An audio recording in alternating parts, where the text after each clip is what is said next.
વાજિત્રો વગાડનારા વડીલોને નમ્ર અરજ છે 5-10 મિનિટ વાજિત્રો બંધ રાખશે. સ્વયંસેવક મિત્રોને પણ અપીલ છે કે ત્યાં સુધી વાજિત્રો બંધ કરાવશે.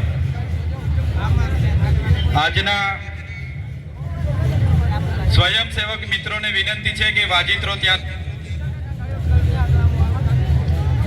આજના 9 ઓગસ્ટ વિશ્વ આદિવાસી દિવસ નિમિત્તે ડેડિયાપાડા ઉજવણી સમિતિના કાર્યક્રમમાં અહીં ઉપસ્થિત તમામ વડીલો, માતા બહેનો, યુવાનો, ભૂલકાઓ, તમામ જે પણ ક્રાંતિકારી અહીં ઉપસ્થિત થયા છે સૌને મારા સેવા જોહાર છે. ઉલ ગુલાલ જિંદાબાદ છે.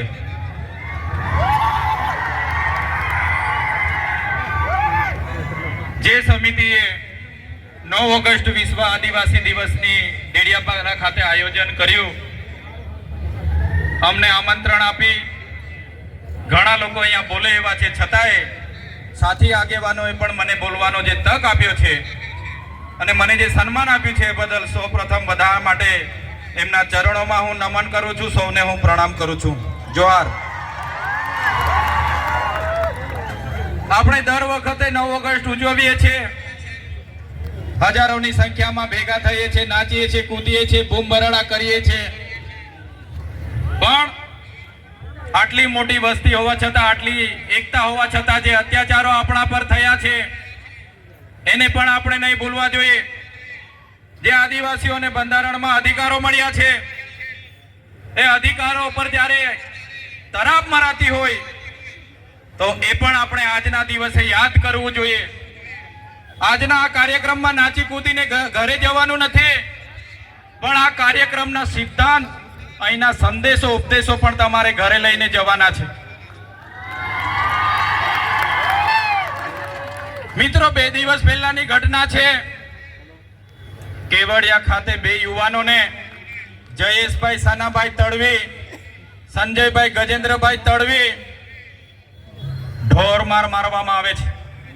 આખી રાત કપડા ઉતારીને બાંધીને ઢોરમાર મારવામાં આવ્યો અને બીજા દિવસે FIR માં પણ એમના મજૂરોને રજૂ કરવામાં આવ્યા. અને દુઃખ અમને ત્યારે થયું કે પોલીસ અધિકારીઓ એ યુવાનો મરણ થયા છતાંય એવું સ્ટેટમેન્ટ આપ્યું કે આ યુવાનો અહીંયા ચોરી કરવા માટે આવ્યા હતા. શું આદિવાસીઓ ચોર છે? કેવડિયામાં અમારી જમીનો છીનવાયેલી છે, અમારા લોકો વિસ્થાપિત થયા છે અને દુર્ભાગ્ય અમારું એ છે કે ત્યાં અમને ચોર સાબિત કરવામાં આવે છે. અમે ક્યારે સાખી નથી લેવાના. જે લોકોએ અમને ચોર કીધા છે, આવનાર દિવસમાં એનો જવાબ પણ એ લોકોએ આપવો પડશે, એનો ખુલાસો પણ એ લોકોએ કરવો પડશે. 13 તારીખે 5 દિવસનું બેસણું કેવડિયા ખાતે એ લોકોનું રાખ્યું છે એમના પરિવારોએ. ત્યારે એ લોકોની આપવીતી જોઈને, એ યુવાનોને જે રીતે મારવામાં આવ્યા એ જોઈને ખરેખર એટલી બેરહેમીથી આદિવાસી યુવાનો પર અત્યાચારો થયા છે. ત્યારે આ 13 તારીખે આજના મંચ પરથી તમને આહવાન કરું છું, કેવડિયાવાળા એકલા નથી, એમની સાથે ડેડિયાપાડાના લોકો પણ છે. 13 તારીખે આખું કેવડિયા ભરાઈ જશે. 13 તારીખે આખું કેવડિયા અમે ભરી દઈશું. તૈયાર છો બધા?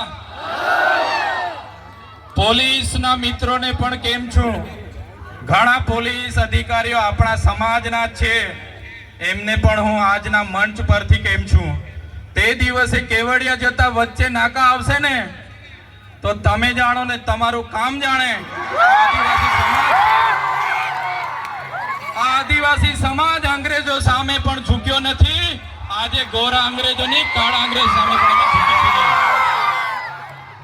આદિવાસી અમે એટલા માટે ગર્વ અનુભવીએ છીએ, અમે અહીંયા આદિ અનાદિ કાળથી વસીએ છીએ.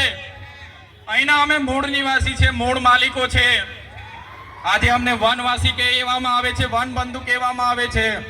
અમે આદિવાસીઓ છે, હજારો વર્ષોથી વસનારા આદિવાસીઓ છે. અમે જે વખતે આ વિસ્તારોમાં, આ દેશ પર જે વખતે મુગલોનું આક્રમણ થયું, હુણોનું આક્રમણ થયું, ફ્રેન્ચોનું આક્રમણ થયું, પોર્ટુગીઝો આવ્યા, અંગ્રેજો આવ્યા, ત્યારે પણ આદિવાસીઓએ ગુલામી નથી સ્વીકારી.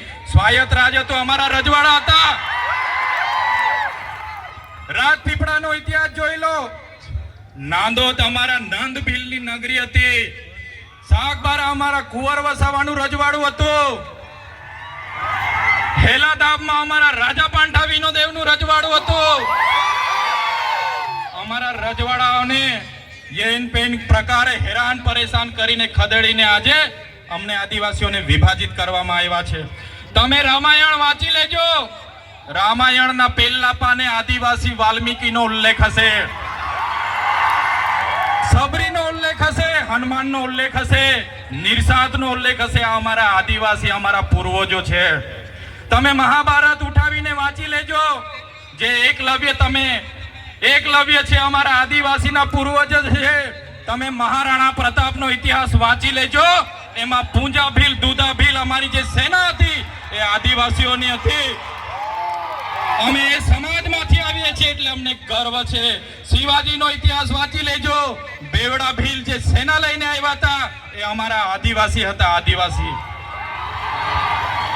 અંગ્રેજો સામે સૌપ્રથમ કોઈ લડ્યા હોય 35 વર્ષ સુધી ટાટિયા ભીલ લડ્યા હતા, ખાજિયા નાયક લડ્યા હતા, તિલકા માઝી લડ્યા હતા, બિરસા મુંડા લડ્યા હતા. એ સમાજમાંથી અમે આવીએ છીએ.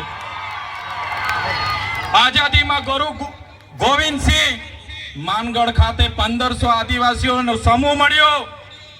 અંગ્રેજોએ ગોળીબાર કરીને હત્યાકાંડ કર્યો. 1500 આદિવાસી મરી ગયા. આજે ઇતિહાસમાં અમારા આદિવાસીઓને જગ્યા નથી મળી. અમે ક્યારે સાખી નથી લેવાના. જે રીતે આદિવાસીઓ સાથે અન્યાય થયો, આજે દેશમાં આઝાદીનો અમૃત મહોત્સવ મનાવવામાં આવે છે. કરોડો રૂપિયાના તાઇફાઓ કરવામાં આવે છે. આદિવાસી વિસ્તારમાં મોટા ડેમો બનાવી દેવાથી, આદિવાસી વિસ્તારમાં મોટા સ્ટેચ્યુ બનાવી દેવાથી, રોડ હાઈવે બનાવી દેવાથી આદિવાસીનો વિકાસ થવાનો નથી. આદિવાસીઓને ડેમનું પાણી આપો, સારી શાળા આપો, સારી કોલેજ આપો, સારા ડોક્ટર આપો, સારી યુનિવર્સિટી આપો, તો જ આદિવાસીનો વિકાસ થવાનો છે. આજે ગુજરાતમાં 15% આદિવાસીઓ વસે છે. દેશમાં 8% આદિવાસીઓ વસે છે. દરેક ક્ષેત્રોમાં અમારી સાથે અન્યાય થયો છે. જે પણ સરકારો આવી માત્ર ને માત્ર મત બેંક તરીકે આદિવાસીનો ઉપયોગ કર્યો છે. આજે તમે કોર્ટમાં જજો, કોર્ટમાં જે જજો બેસે છે, આજે ગુજરાતમાં અમે 15% છે તો 100 જજમાંથી 15 જજ આપણા હોવા જોઈએ કે નહીં હોવા જોઈએ? આઈએસ આઈપીએસ આપણા 15 હોવા જોઈએ કે નહીં હોવા જોઈએ? મામલતદાર, ટીડીઓ, કલેક્ટર અમારા 15 હોવા જોઈએ. તે આજે નથી. એ હવે આવનાર દિવસોમાં આદિવાસી સમાજે જાગવાનું છે. આટલી મોટી સિટીઓમાં રિયલ એસ્ટેટ બને છે. રિયલ એસ્ટેટના બિલ્ડરો કોણ છે? કેટલા આદિવાસીઓ રિયલ એસ્ટેટના બિલ્ડરો છે? અમારા લોકોને શિક્ષા નથી આપવામાં આવી, નર્મદાનું પાણી નથી આપવામાં આવ્યું, કડાણા ઉકાઈ ડેમનું પાણી નથી આપવામાં આવ્યું. આજે પણ અમારા લોકો મજૂરી માટે શહેરમાં જવા મજબૂર થયા છે. અમે સાકી નથી લેવાના. એટલા માટે જ અમે કહીએ છીએ આજના મંચ પરથી, જે રીતે નાગા લોકોનું નાગાલેન્ડ બન્યું, મરાઠાઓનું મહારાષ્ટ્ર બન્યું, ગુજરાતીઓનું ગુજરાત બન્યું, તેલુગુ લોકોનું તેલંગાણા બન્યું, તમિલ લોકોનું તમિલનાડુ બન્યું, એવી જ રીતે અમને ભીલોને અલગ ભીલ પ્રદેશનું 29મું રાજ્ય જોઈએ. જય ભીલ પ્રદેશ. ભીલ પ્રદેશ અમને 29મું રાજ્ય ભીલોને આબાદી આપો. એની રાજધાની અમે કેવડિયા બનાવીને રહીશું. અમારી પાસે પાણી છે, વીજળી છે, કાકરાપા, નર્મદા.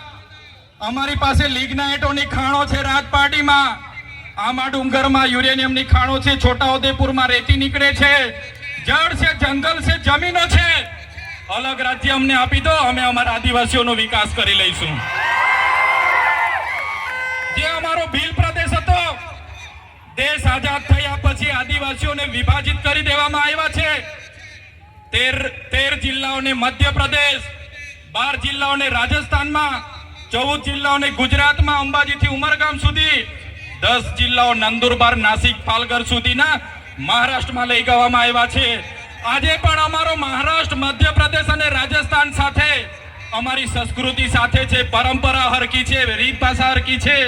આજે પણ અમારો રોટી બેટીનો વ્યવહાર છે. આજે પણ અમે એમની સાથે સાથે રહીએ છીએ. આજે અમને ભીલ પ્રદેશની માંગ કરીએ છીએ. આજે તમે જોઈ લો, આ ભીલ પ્રદેશનું વિભાગ